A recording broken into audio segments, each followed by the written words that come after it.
Hello, everybody, and welcome to session 10 of The Green Room with me, David Green. And joining me this week on my left is Randee Dawn, and on my right is Jessica Nettles. Welcome to the show. Thanks for having me. Thanks so much. Not a problem at all. So before we kick off with the topics, we already have one comment in from AF Stewart, as always, always the first person, unless she's on a show, and sometimes she's still the first person. So hi, how are you doing? And for everyone who is watching, please leave comments like Nikki has just done here, aloha, as we go on, to let us know who you think is coming out on top on the topics. Although, of course, it will have no bearing on my thoughts. I am the judge in this show, unfortunately. But also, please do send us a star to let our hosts and producers know how much you appreciate what they do here at Go Indie Now. Every time you contribute, you get entered into our season prize package draw with gift cards, swag, and more. And I think we're coming to towards the end of the season because it's November. So we've not got much left to go. So get those comments and stars in. So first of all, to see who's going to go first, I'm going to do a little flip of a coin, which no one gets to see, but I'm going to tell you who it is. So who would like to take heads? Randee, what would you like? Sure, I'll take heads. Heads, okay. It's heads, so you can go first on the first one. Okay, but before we do, Joe's fast on the button there. Jessica, why don't you tell everyone a little bit about yourself? I'm Jessica Nettles. I am the author of Children of Menlo Park, published by Falstaff Books. I also have stories in several anthologies, including Lonely Hollows and League of Monsters. You can find all of these on Amazon Books. You can find me on Facebook, on Instagram, and on several other social medias, but we're not going to get into that. But I'm ready to go. She's ready to rumble. I'm ready to rumble. All the social medias that exist, and they multiply every week. It seems there's more. Randee, why don't you tell everyone a little bit about yourself? Hi, everybody. So my name is Randee Dawn. I am an entertainment journalist. I write for Variety and the LA Times about television and music and that kind of thing. But I am also the author of Tune In Tomorrow. This came out from Solaris last August. Yes, well, not this past August, but August of 22. It's about a reality TV show run by mythical creatures, or mythical creatures, but starring humans, and it is very silly. So yeah, that's my thing. And I've got a bunch of short stories out as well. You can find everything you need to know about what I've written at my name, randeedawn.com. Tune In Tomorrow, not unlike the Go Indie Now network, actually, run by mythical creatures. Exactly. We'll let you guess which one is which. So why don't we, as you won the task to go first, Randee, why don't you kick off with the first topic?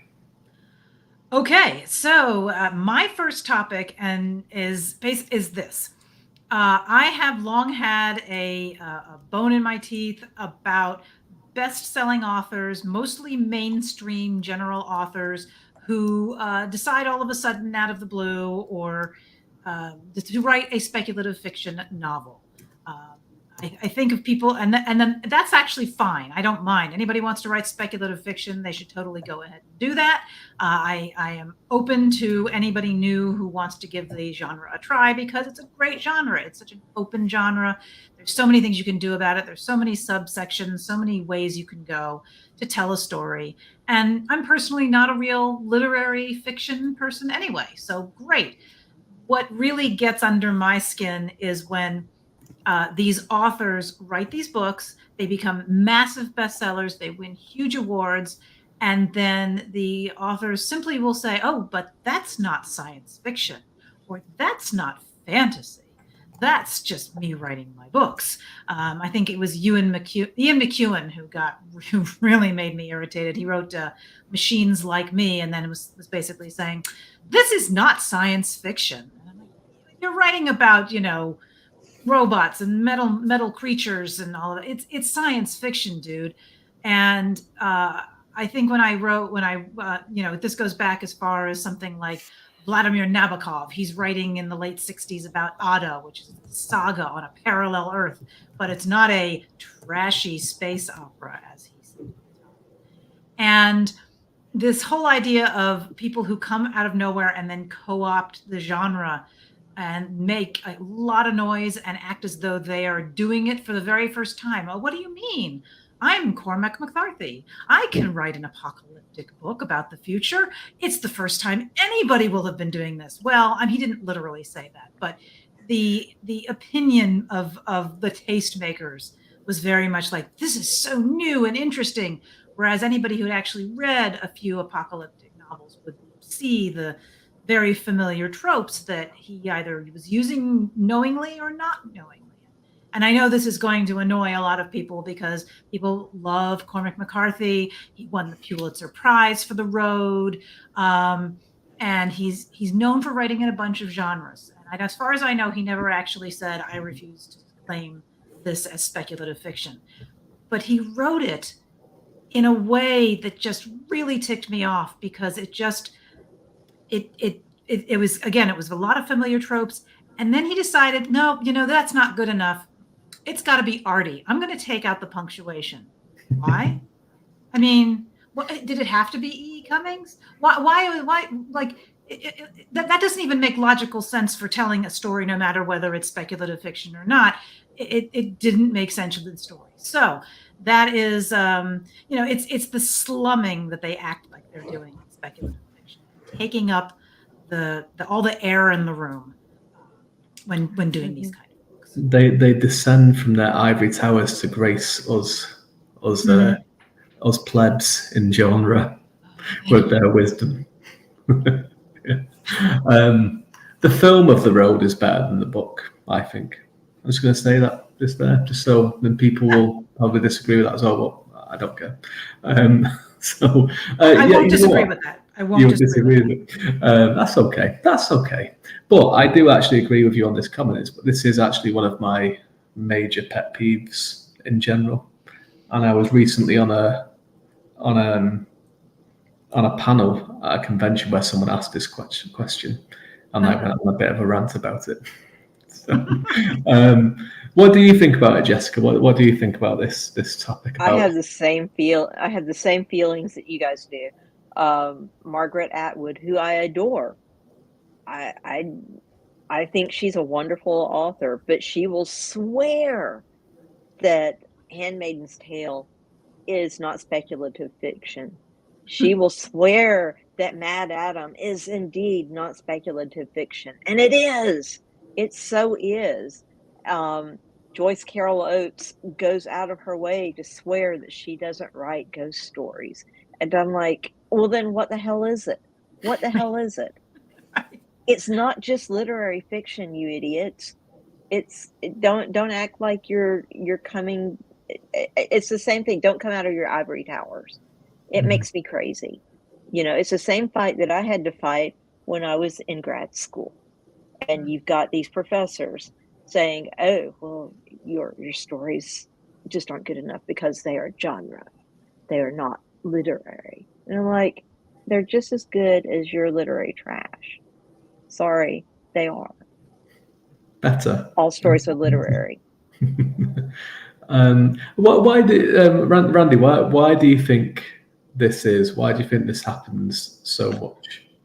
Well, there was a period of time when the literary world, let's say the mid 20th century, was very focused and very up its own nose and very much like, oh, we are the culture bearers for this nation or multiple nations, that television is invading things and television is so lowbrow. We are the highbrow.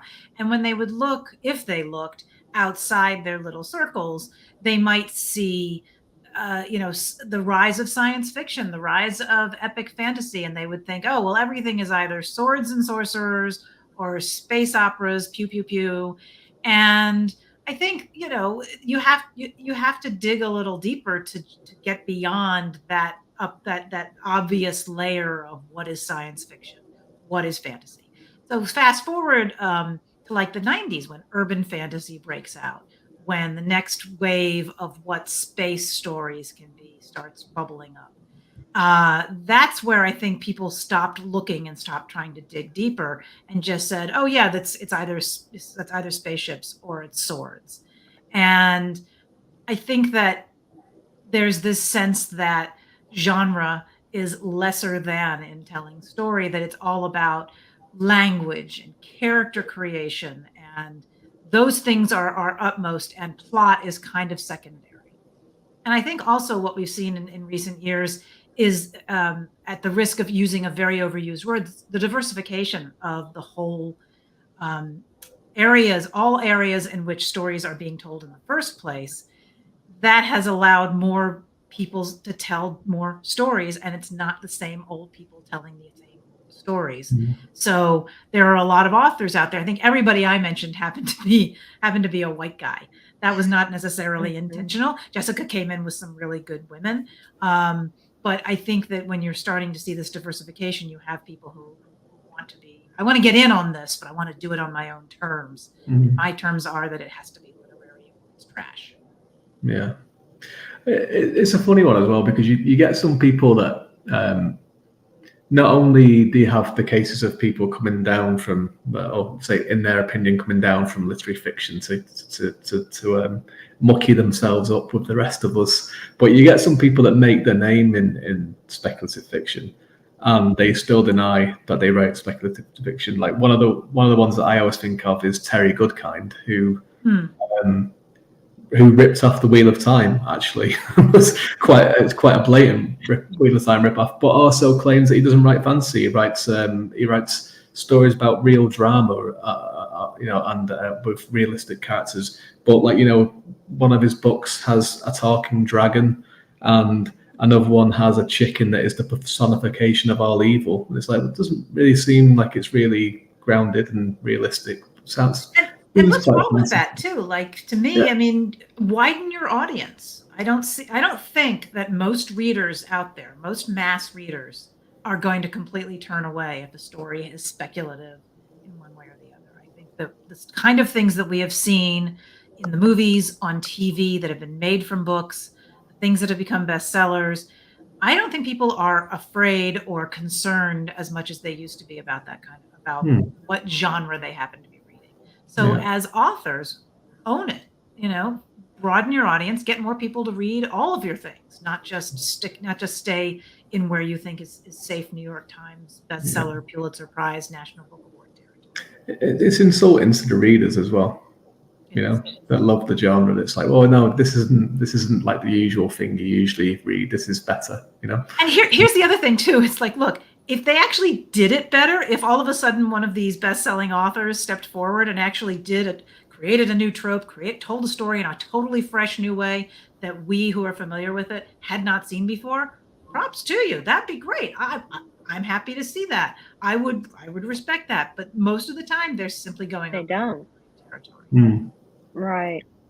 And if we're really honest, the average reader doesn't read literary fiction.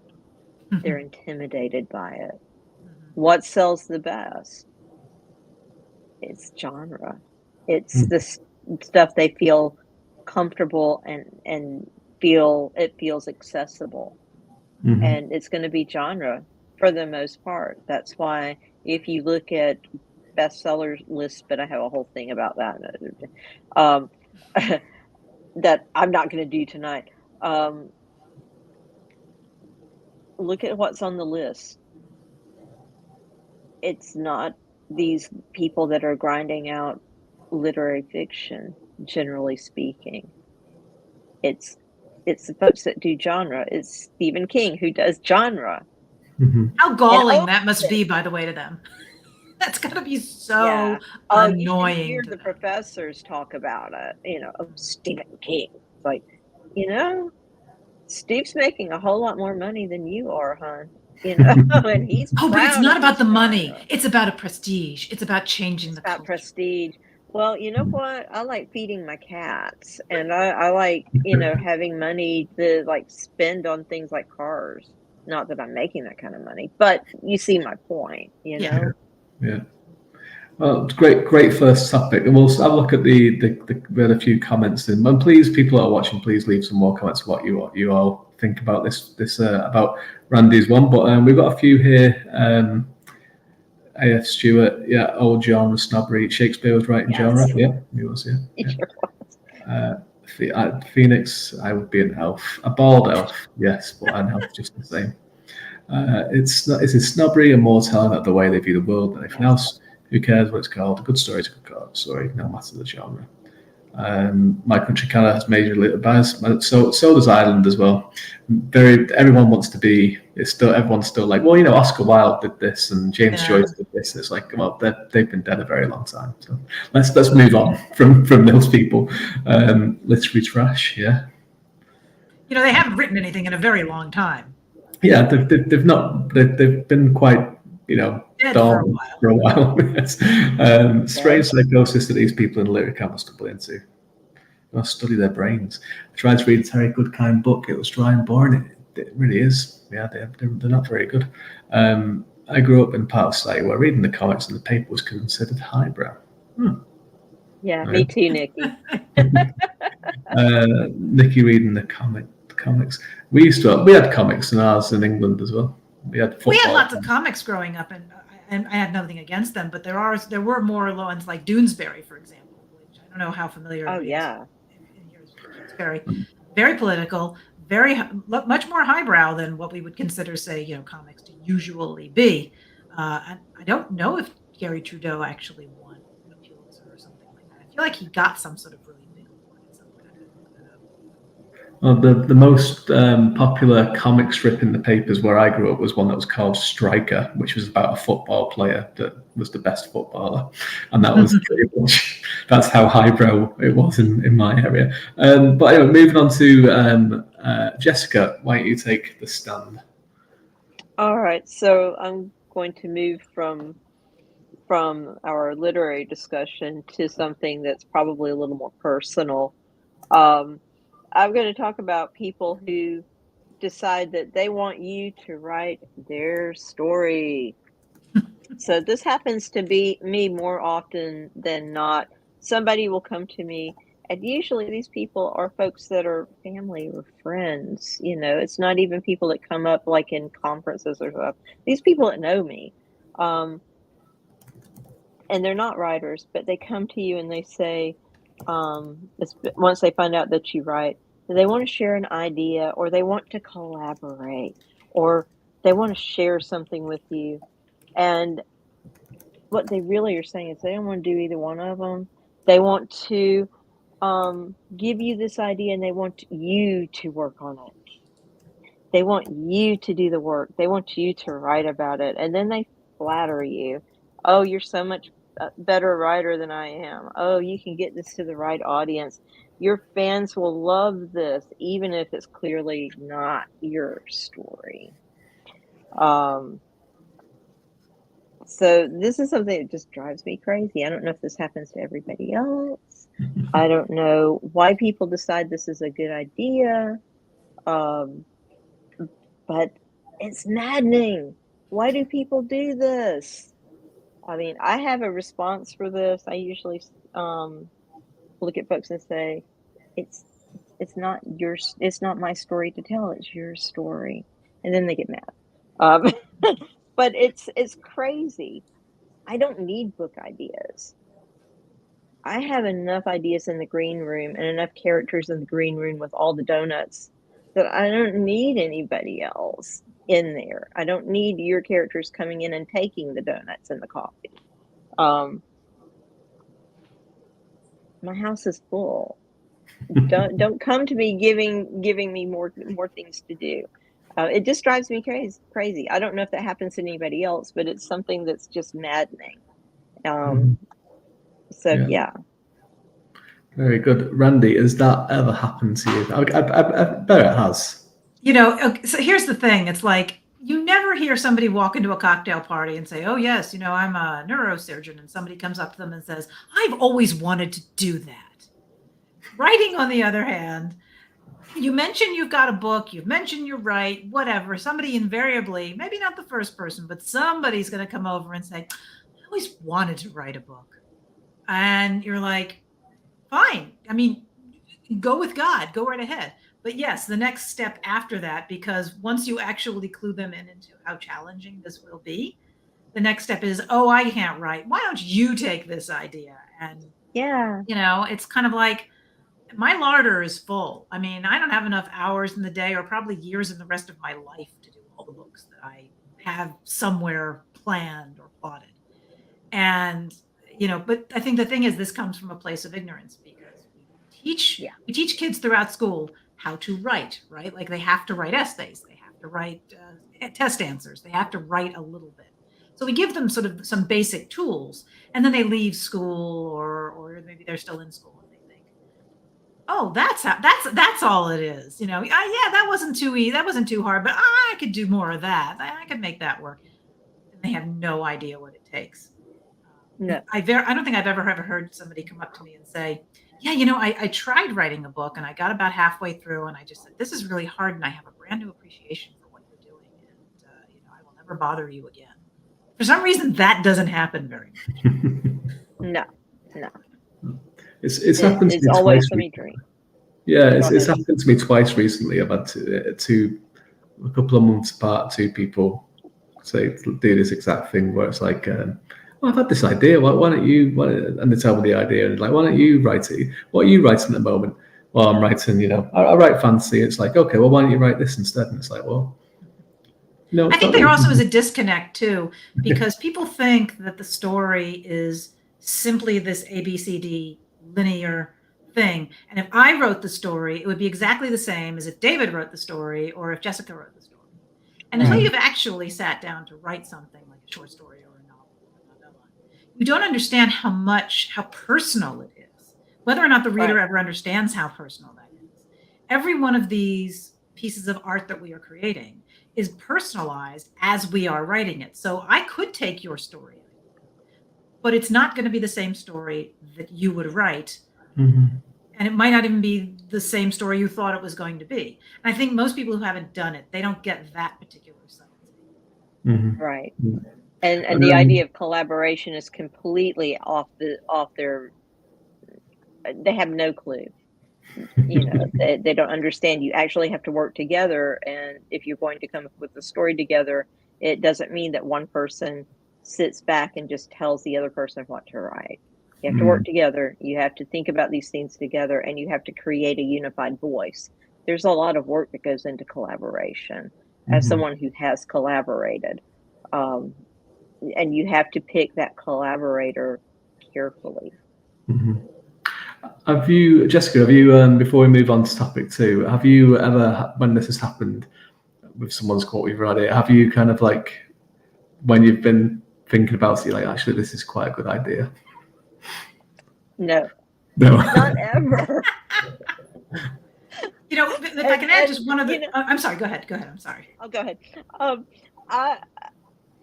The majority of the time I'm sitting there going, I don't want to say it's a bad idea. And you grit your teeth. I grit my teeth, and that's why I come out with, this really is your story to tell. That's my way of choking back this is a really bad idea and you shouldn't do it, but it's your idea. And I want to honor you for I want to honor them for thinking of something, because it really takes a lot to think of ideas. And even if your idea is bad, at least you dreamed of something.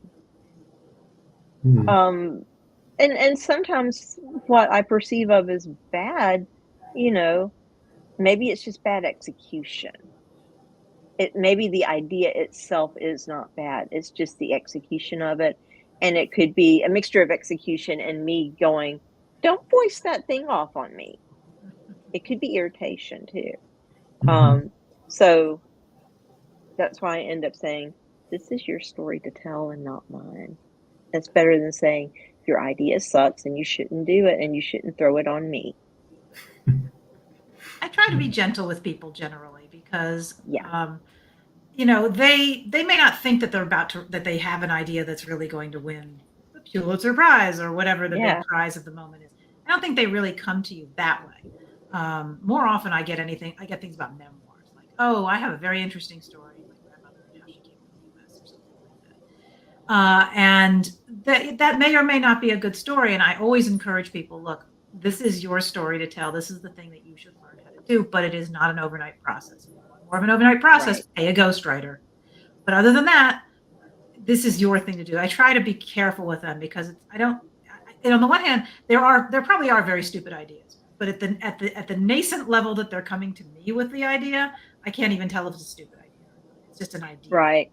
Mhm. And I mean, I teach by day. I teach, and it teaches you to be as a teacher. You learn that sometimes you've got to be compassionate and go.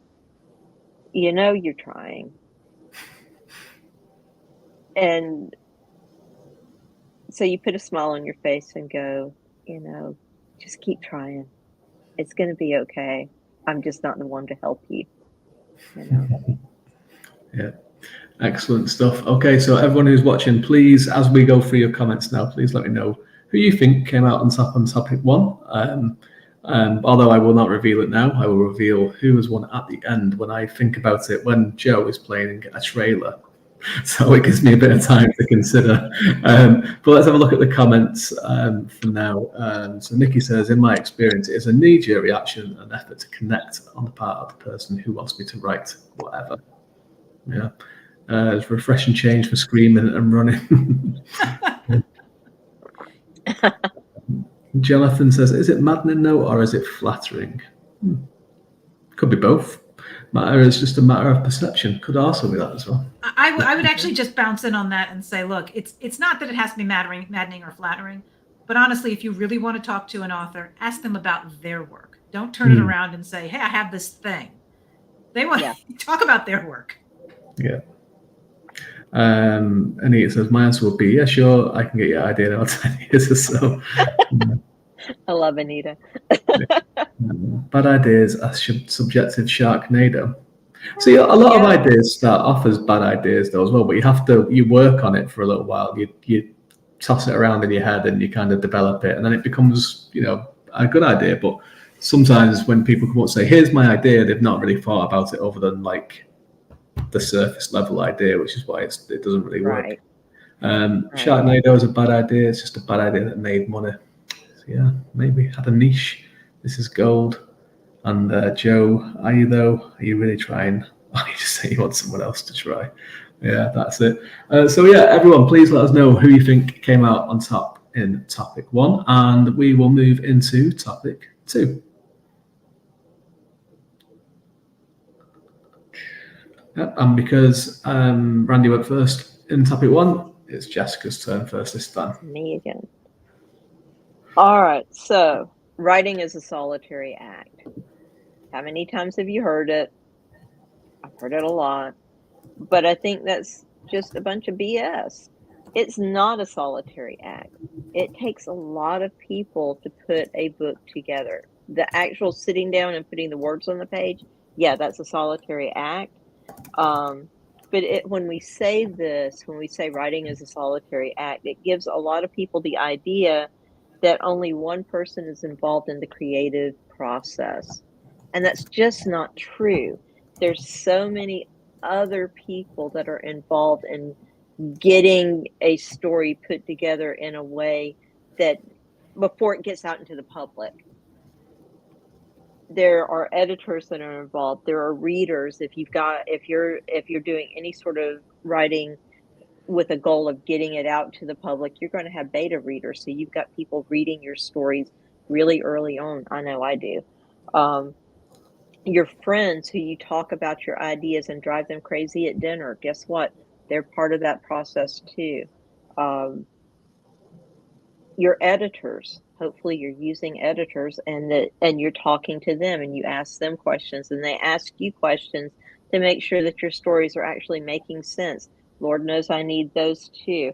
So writing is more than just a solitary experience. It is a social experience where you're talking to lots of people and you're bouncing that story off of lots of people and you're connecting with lots of people to polish that story and make it better. I often tell folks that my stories do not happen in a vacuum. Mm-hmm. Yeah, I would agree with this. I mean, part of my favourite section of writing a novel is actually the beta reading bit, where you kind of looking at what people kind of think that what they say. And I'm like you, I get them involved quite early as well. I'll get them. I'll write kind of 3 chapters and then start getting people involved as I'm writing the next 3 to get a feel of what they think of like the story and if it's working at the start and all that kind of stuff. So I really enjoy that aspect of it. Oh, that's my favorite part. Yeah, it's great. So what do you think, Randee? Would you subscribe to writing as a solitary experience, or would you not? So my particular topic won't be this topic, but it might be a little bit related. So I'm going to veer away from anything that I might be saying in a couple of minutes. But I will say that I understand what people say when they're saying it's a solitary pursuit. I mean, but I also think it's a very individual take on things. I very much grew up doing it in a very solitary way. I was afraid to share my work for a lot of years. And that was on me. That was like, I didn't think that I was writing really pristine, perfect objects, but I also was very afraid that somebody would look at it and say, well, this is crap. So, I didn't get that. So for me, it is a very solitary experience in that this is the movie that I'm playing in my head. I'm doing my best to put it on the page so that other people can read/watch this movie. And we can share that later on, or we can share that later in the process. But for me, early on in the process, it is very much me. I will sometimes sit down and I'll watch TV with my husband, but where my brain is really on the next chapter. And I sometimes just have to cut out early. I'm like, I'm real sorry, but the story is coming. Bye. And I'm upstairs writing again. So in that way, I'm actually rejecting a social experience to go and be up there with my own little tale and my typing. So I understand where people are coming from with that. For me, it's more of it's less of a social experience. And I'll get into more of that in a minute. But that's where I would come. I understand what you're saying, but for me, that's not true. But putting that part of it aside, just because I think that's really valid as well. Because obviously, yeah, because it depends on people's process a lot of time. I mean, it seems that we're quite similar in how we kind of approach things. Why is it though? Do you think that more people kind of don't talk about the overall process and how many people are involved? Because I mean, no matter what process you have early on, by the time that the book has been published, there would be a certain amount of people involved in it. So how come that's never really kind of something that's talked about? I don't know. I mean, I always talk about it. I want everybody to know who all's involved. And it sort of baffles me. I have to wonder if maybe at some point there was something going on with the whole author mystique where you just wanted to be the author and you didn't acknowledge all those folks in the background. I want everybody to know who helped me, because like with my novel wouldn't have seen the light of day without all the people that were like nudging me along and going and kicking my butt along the way and going, continue, or hey, that didn't work, or like my editor and publisher coming to me and going, okay, this is a really good manuscript, except your ending is the spaghetti junction. And spaghetti junction is, for those of you who don't know and don't live in Atlanta, this is a big intersection in Atlanta that where basically about 4 different freeways cross each other and twist around each other. It's really nasty. The spaghetti junction of endings. And I had to go fix it. Without all of those people and all of the people who supported me, who are my friends, my book would never see the light of day. It would still be here in the desk somewhere. And I want folks to know that. Why do other people not talk about that? I don't know. But I think sometimes it misleads young writers into thinking they can go solo and that they can do it all by themselves and they don't need an editor, and they don't need other people looking at their manuscripts. And that's not to invalidate your experience, Randee, because, you know, your experience is very valid, and everybody else's experience, whatever your experience is, as long as you're, you know, moving forward and doing the things you're supposed to be doing, hey, it's valid. And I would also like to say that what I was referring to earlier is very much the early part of the process. I have beta readers. Okay. I have great people who've helped me. I wrote acknowledgments that were so long in my book that they had to use a smaller typeface. I had 3 pages of acknowledgments basically because I wanted to make sure I didn't forget anybody. And having people on the back end of things is huge. You know, once I get a draft that I'm happy with, I got to show it to somebody else to make sure I haven't actually, you know, been closing my eyes and hoping for the best all this time. Then it definitely becomes a much more interactive process. But the rewrites are going to be, you know, once I get all that feedback back, then it becomes solitary again. So it's kind of about going right. And yeah, basically, there are moments when I am solitary and I am doing things by myself, but there are a whole lot of moments when I'm sending things out for people to look at and go, make sure I'm not sounding like I'm stupid, you know, or does this sound like I've been drinking? I really haven't been drinking because I don't do that. But make sure that this connects up. Or did I get his eye? Are his eyes really green or are they blue? Because I cannot remember. But I know you can because you are a super fan. Mm-hmm. They're handy. Yeah. They're great to have super fans. They God. remember so much stuff. They're fantastic. Sometimes I'll message some of them and say, "What happened?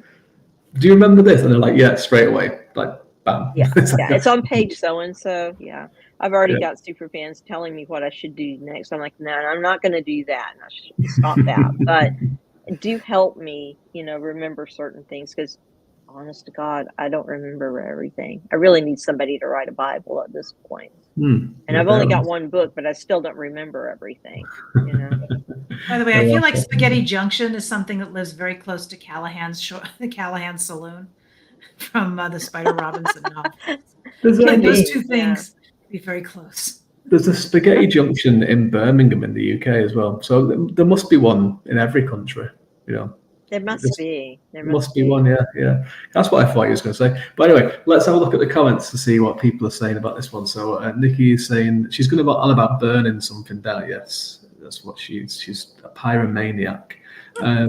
Yeah, critics, beta readers, editors, bouncing ideas of other writers, even writer sprints, they all contribute. They do. Do they, though, Nikki? Do they? Yes, most of them do. Spaghetti Junction. Yeah, I say people from different countries just tell us if there's a Spaghetti Junction in your country as well. Oh, yeah. And it is important to make sure it makes sense outside of your brain. Betas are essential. This is correct. Now, let us move on to Randee. Right. Okay. So I'm going to say something now that may actually get me thrown out of this. I'm not sure what the general mood is, but we're in the middle of November, or we're in the beginning of November, I should even say. And I have to say, I am not a fan of NaNoWriMo. I'm not a fan of writing as performance. Now, NaNoWriMo as a thing that exists that you might do in the privacy of your own writing, great. Whatever gets you going, whatever works for you. But I am not a fan of posting. I wrote this many words today. I got this far along. Here, look at me. I did this. Now, when you finish a book, that's huge. I love it. A good picture of the end, fine. That's a major accomplishment. But I feel like something like NaNoWriMo encourages people to look at the quantity, not the quality. I mean, to me, the fact that I write 10,000 words of junk is not as good as writing 500 words that actually will stay in the book eventually, right? So I have friends who do this on Facebook. I love them to death. I'm not going to tell them they can't do it. For me, this is just not something I do. I feel like it's distracting. It's performative. It doesn't really tell us anything. When I'm going and doing a rewrite of a novel, which is what I'm doing right now, Do those count as words? I've already written those words. These are just words in a different order, maybe. And I just feel like the whole thing is, I know it's part of the let's share everything social media generation. I'm a little older than that. I was writing before that got started. So, but I think anything that's going to drag you away or make you think about the numbers or think about the statistics or think about all these mini little quote unquote accomplishments is a distraction from actually getting the project, the book, the story done. And that is why I do not participate in NaNoWriMo. I don't mind if somebody does. I just don't think I need to hear about every single person's update every day, all the time. So I think this one might be quite a controversial one, actually, because I think there's going to be some people that really like Nano and some people that don't. I don't like it, actually. I'm with you. Mainly, I'm not really sure why, because I write more than 50,000 words a month generally. Anyway, I do log all of my writing because I need the structure from it. But the only time that I actually decided to take part in Nano, I just couldn't write anything at all. I just found it just that whole kind of. It wasn't really even the social side of it. It's like the competition side of it. Yeah, the winning it, is strange. Yeah. And then also then as well, you get a lot of people that are like, oh yeah, I've not been able to write anything. I feel so bad because I've not written anything. I've only done like 200 words, and so I'd feel bad that if I'd done more than that, I'd be like, well, but I've done 50,000 words today. Yeah. So it was kind of like, so I didn't enjoy the experience whatsoever from it. How about you? Are you, Jessica, are you Nano? I've tried Nano 3 times, and I did this like several years ago. It makes me hyperventilate. It's horrible. And it's the competition thing. I can't handle it. I lock down. I just, nothing happens. And then, it's that whole, oh, I didn't get to write today. And it's just, it makes me cycle, and in a bad way. Now when I do write, when I am writing, I do post my numbers on Facebook. I started that with my first novel, and I did that more as accountability for myself. So I could see my numbers every day. And also it was kind of quietly doing it to kind of raise awareness for my novel, kind of quietly nudging people so that they knew I was doing something. And so it became a thing that I did now. And now people watch for my numbers because they kind of get inspired by it, which was not what I was at all expecting. I didn't think anybody was really going to pay attention to it, but now they do. But doing Nano, and I have unlike you, I have lots of friends who do Nano. I have friends that lead Nano groups, and all of it just makes me one anxious little ball of fear. And I know I can write more than 50,000, not in a month, but I know I can write more than 50,000 words. I've written an entire novel. I've written a whole lot of words. Doing it in a month, I have a day job. No. Yeah. And I think the other thing too, and I'm saying this for myself. I am not in any way advocating the abolishment of what apparently I have been mispronouncing this whole time. I keep saying NaNoWriMo, which is. But the point is, I'm not saying that it's not for anybody. Nikki has made the point here that it's for extroverted writers, which is not necessary. I can be extroverted, but not in the writing process. So if it's making people write and they want to do it, it's fine. I just know that when I see it, it just kind of gives me that little hives itch, kind of like, we're here again, are we? And again, nobody has ever clarified for me. All right, let's see. Does it have to be brand new words? Can it be revision words? Revision words go faster than fresh words. Does that mean they only count for 50%? I mean, it's a weird thing to me to turn there's goals, and then it's weird to me to turn something like writing into a sprint, a numbers game. To me, it's like what Competition. the story is telling. I'm telling the story as I can tell it, and I try to get something out Right. every day, and that is good. If it's a sentence, awesome. Yeah. If it's 3 Right. chapters, also great. To clarify the rules for you, the rules are that you are supposed to be generating new words Mm. and a new story, so a rewrite wouldn't be considered acceptable. Right, but A- I often yeah, rewrite as I'm writing. Like I'll go back I to the do last too. section and read it and do some tweaking before I start the new section. So, Yeah. See, I do too. And also, I mean, my question would become because I'm currently in the middle of, I'm like right at the center of a novel that I'm trying to finish, right? So if I were to do Nano, I would be working on the last 50,000 words. Does that count? Because I'm right. already in the middle here. Um, and just, the whole idea of doing those 50,000 words in a month, I'm just like, I am going to crank out a whole bunch of garbage here. Yeah. I know me. Um, I could probably do it. I would crank out garbage and then I would send it to my publisher and he would go, "What kind of hot mess is this?" And I'd have to rewrite it anyway. So, There we go. Let's have a look at the comments for Peter. I'm sure this one's going to be quite. I'm not expecting to be anybody's favorite here. Quite a few aw. different ones. Rainbow is social. Yeah. No, I don't think Joe's a fan either, by the sounds of it. Anita is.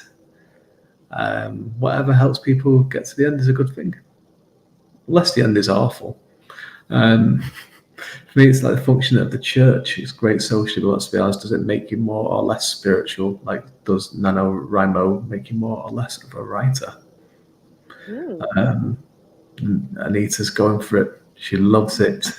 I'm glad it works for Anita. As if it works Oh, for you, yeah. that's great. To me, it's two different things, really. It's doing it. I don't love the That's drama. fine. You want to do it, but it's once you sort of take it into the more social realm of things, and you feel like you have to post it widely on Twitter or social media. Yeah. Whatever. Yeah. And I don't care. I actually don't care. It's nice. I'm happy for you. I don't care. Yeah. Yeah. If you need to do it this way and it works for you, because I know people who have like actually cranked out novels and then reworked them and rewritten them and they turn into marvelous things and they get published and Mhm. hooray. Yeah. If that's how you work, fantastic. Yeah. I just get anxious. The anxiety is not worth it for me. Yeah. No, I agree. So Nikki is also not one of those as well. I think no one will ever read what I write. Yeah. Well, maybe you're very, very bloodthirsty tonight. Fire and studying brains and stuff. Extroverted writers. Yeah.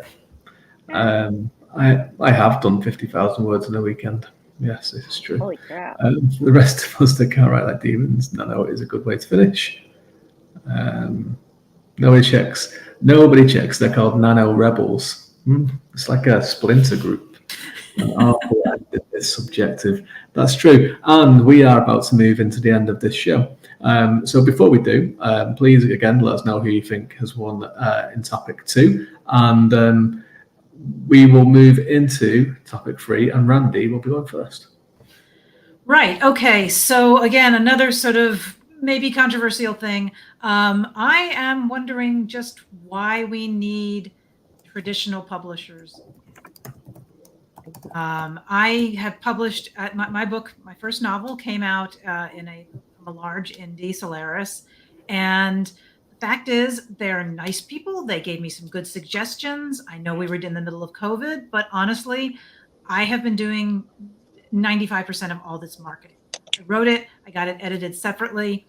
They took it and did some edits, and I went and did marketing. I'm not complaining specifically about them at all. They just had a novel that won the World Fantasy Award from a friend of mine, Claire Cootie. So awesome. But what I have discovered in this whole marketing system is that I don't really know why we need to worry about traditional publishers in any way. Like, what are they actually doing? It seems like most of the bigger publishers, they have a couple of favorite books, they put them out, and maybe they back them a little bit. But I've had friends who were published by Tor and given this big send off, and here's books for you at your book launch, and we're putting you on a book tour and everything. And that book doesn't really seem to have done very much in the end. So even whether they're helping or they're not helping, they don't really seem to know what they're doing anymore. There's so much turnover at publishers. People have come for 6 months or a year, and then they just sort of leave, and they often orphan books. And the more I work getting things published, the less I really kind of want to go the traditional route. The only real thing right now that the traditional route seems to have over either self-pubbing or very small indies is the prestige level. Yeah, they tend to do better covers, but the prestige level is about it. And the question is, I'm really torn at the moment as to whether or not that's worth doing. Jessica, what do you think about traditional publishers? I think they're on the way out. I'm with Randee. I don't see anything that the traditional publishing houses are doing that can help us in any way. They focus on a sparse few authors. They do very little in the way of promotion now. You mentioned the covers being better, but I disagree with that. I think indie covers are becoming a bigger and better thing, and I say that as someone with a beautiful cover, done by a wonderful artist that's an in-house artist for Falstaff Books, Natanya Barron. Give her a shout out. She's awesome. There are so many wonderful artists out there who are doing lots of wonderful independent covers right now. And it's only going to get better because a lot of them are discovering that the independent publishers are going to be able to pay them, maybe not as much as the bigger publishers, but they're still willing to do the work because the indie publishers are easier to work with. Mm-hmm. I have seen some very beautiful covers as well. There's still a large trough of poorly done cut and paste type. Oh yeah. I mean, and I've seen it.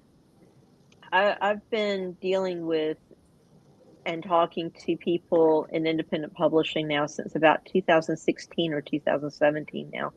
And I have seen covers getting better and better. They're still not perfect, and there's still some covers where I'm looking at them going, "This is a really bad cover. You could do so much better." But they're getting better, and they're as good or better than some of the traditional pub covers I've seen. But I mean, my original goal when I decided that it was time to get published, really get serious about it, my original goal was I'm going to get indie published, and then I'm going to move on to a traditional publisher. And that was my publisher's goal, my indie publisher's goal for me. That was 5 years ago, 6 years ago. Now I'm looking at it going, I don't want to go traditional, not ever, because of the way I've seen traditional publishers treat other author friends, and seeing that they're not really going to do any more for me than what I can do already. Mm-hmm. Yeah, why bother? It's really what's been interesting about this book is getting my book out there, seeing the sales, how they work or they don't work, how books, Mm-hmm. even though the distributor is Simon & Schuster, not being able to get them in bookstores. There's always a supply chain issue. They've got a million excuses as to why they can't sell this thing they've already purchased. And meanwhile, I can take the books and go to cons and sell a bunch in a weekend. I've sold a ton this year by going to cons, which is not the cost-effective way of doing it. But if I can do that, you all should be able to do that. So, you are right about the covers getting better. Though I've seen some. Let's have a look at the comments. So Nikki, author's been expected to do everything anyways. Why self-pub too? If I do this anyway, then I want full control and full monies. Any debates if they do better covers? Seen some stunning indie covers, yeah. I have two. David's Empire of Ruin series has amazing covers and formatting. Thank you very much. Yeah, okay. And Shred Publishing is searching for the next big paycheck, and thus they only trust the marketplace, not the creative mind. Right. But the trad publishers still have a bigger reach, no doubt there. Not that indies can't do it too, but the network is in place with trad in a different way. I would only argue with that slightly because, again, I had a book that came out through a large indie and with a distributor that we've all heard of before.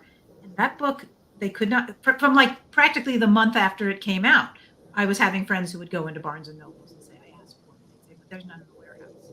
So like, I'm not really sure that the pipeline works anymore either, unless you are one of the rarefied few. Right. And I would say that your reach is as far as you can push it. I mean, you as the author, I think, really have to be a part of that. I feel like my reach is pretty good as an indie author simply because I get out here and do things like this. And I get out and go to cons and I'm putting my face out there. Is it better than what the traditional publishers could do? Maybe not. But I'm not so sure, considering what I'm hearing from you and from other people about, oh, well, they're not getting it out to the big bookstores. It sounds like, you're in the same position I am. I'm not in the big bookstores either. And they're not going to buy me because I'm not that rarefied person. For whatever reason, I'm not on the bestseller list. Yeah, author branding is huge. Yeah. Okay, let's go on to the final one, which is Jessica. Take it away. All right. So once again, I'm going a little smaller. We're going to talk about how some people have this idea that you're not a writer until you're published, which once again is not true. We all know that being published is a big deal. We all want that, right? It's a moment where you can say, oh, look, someone wants to buy what I created. And I'm not going to downplay that because it's like the coolest thing in the world. I'll be honest. When I found out I was going to be published, I did a happy dance in my hotel room. But you should never say, I'm not a writer yet if you're not published. You are a writer from the moment you put your pen down on the page and you start writing a story. When it's in your head, you're a writer. If you've done any of those things, you're a writer. So if you're thinking, hey, I'm not a writer yet because I've not been published and I'm not an indie published author, or I'm not a traditionally published author, or I'm not self-published, or I've not done any of this, you are. And you should just stop thinking that and start thinking of yourself as a writer and get on it. Just start doing your thing. And then start figuring out how to get published. That's the next step in being a writer. I don't know if everybody believes that, but that's what I think. Why do you think? Why do you think that people have that point of view? I've had people tell me this. I've had people say this to me. Well, I'm not a writer yet because I haven't been published. I'm not really a writer like you are. I'm like, yeah, you are. Have you written a story? Well, yeah. You're a writer. Yeah, because you've got to write something to become a published author. Like it doesn't just appear on a page, right? Yeah, I mean, I've been writing since I was 11. I've been putting stories down on the page. I've been doing stuff. I took a hiatus for a little while when I didn't believe that I could write, and then I came back and I started again. I didn't get published until I was 51, 52. So, but was I a writer during that time? Oh, heck yeah. I was learning craft. But yeah, it's crazy how people will come to you and say these crazy things. It's like, oh, well, I'm not a writer yet. And you are. It's like, yeah, you're a writer. You just haven't gotten published yet. Different thing. Yeah. Have you, I mean, what's your, because I'm sure everyone's heard this before, but what's your opinion on this one, Randee? Yeah, I basically agree with Jessica. You're a writer if you write. In my own brain, whether or not this is semantically correct, I often separate, because I didn't get published, and I didn't get this novel published until last year. I'm about the same age as Jessica anyway. So, for me, I didn't really feel good, that I was an author until I got published. And I had published short stories before this. I got to say it a while ago. But in my own brain, I didn't want to call myself an author until somebody else put that little, bestowed that little, we will publish you on me. I mean, I was a writer since, again, I was writing about as long as Jessica too. I used to write stories about my stuffed animals. So, I was a writer. I've always been a writer. That's not even been a question. But to be an author, I felt was the next step up. Mm-hmm. I wonder if it's kind of like, I think there's not every author or writer suffers with imposter syndrome, but I think a large percentage tend to do.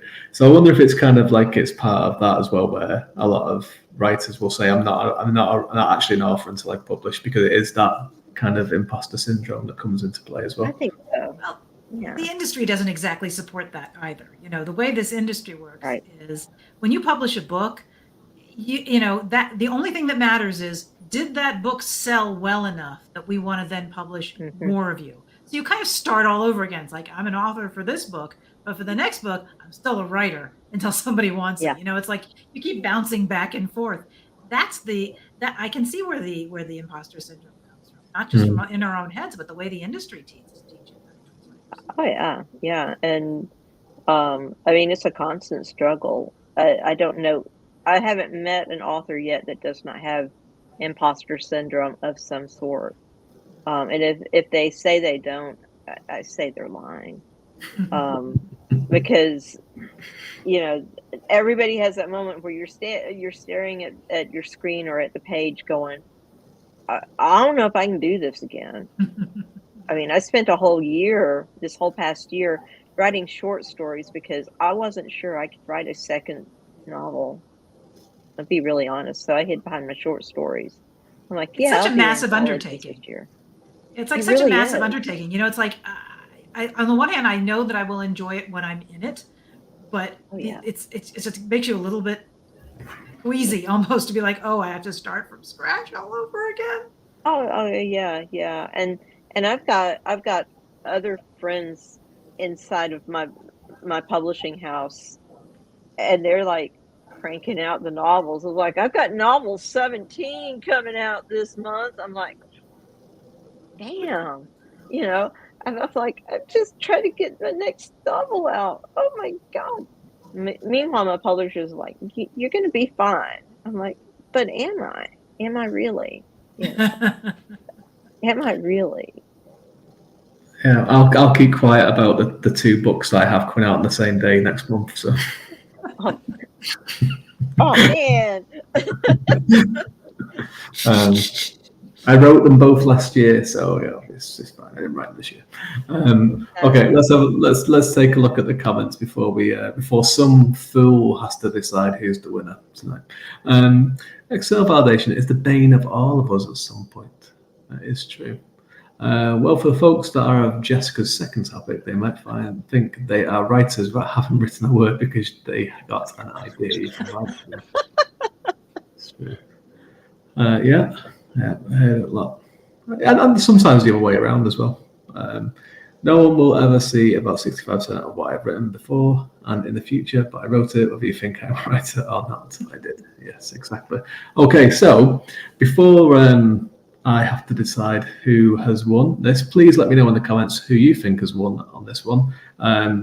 And before we do, we're going to show you what you can win, because the winner of the green room, not only did they come back next Monday to speak to me for an hour, they also get a little something extra. But it's not all gloomy, because the runner-up gets to come back on the same show, which is next Monday, to talk to Nikki DeKeuster for half an hour, which some might say is actually far, far superior than talking to me for an hour.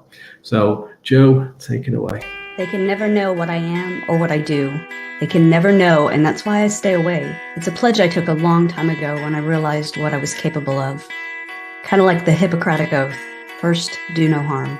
But, if you must do harm, make damn sure they deserve it. You think I killed Darius Canello? No, Miss Venture. We know you did. I may be incorporeal, but I've got the energy of a gale force wind. Imagine that ripping through the space between your cells, twisting up your guts and tangling all your blood vessels. It's powerful enough to knock you over, and I'm guessing it hurts like a bitch. I lead, you follow. I ask you a question, you answer it. If you cannot help, then stay out of the way. And when this is over, we'll see who is right and who is guilty. Make a wish, press a button, send a message to the big dark something you don't even know is there. How many of those dreams will come true, and how many turn into nightmares?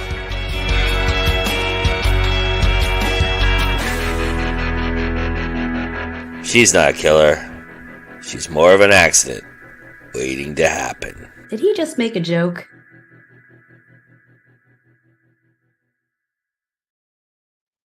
So there we go. So SG Taj was the winner of last week's green room, or last month's green room. We don't do this every week, but that would be very, very exhausting. really cool promo there. I like that. Yeah. So that was very cool. Very good. Well done, Joe, for making that. So the winner. Let's go through.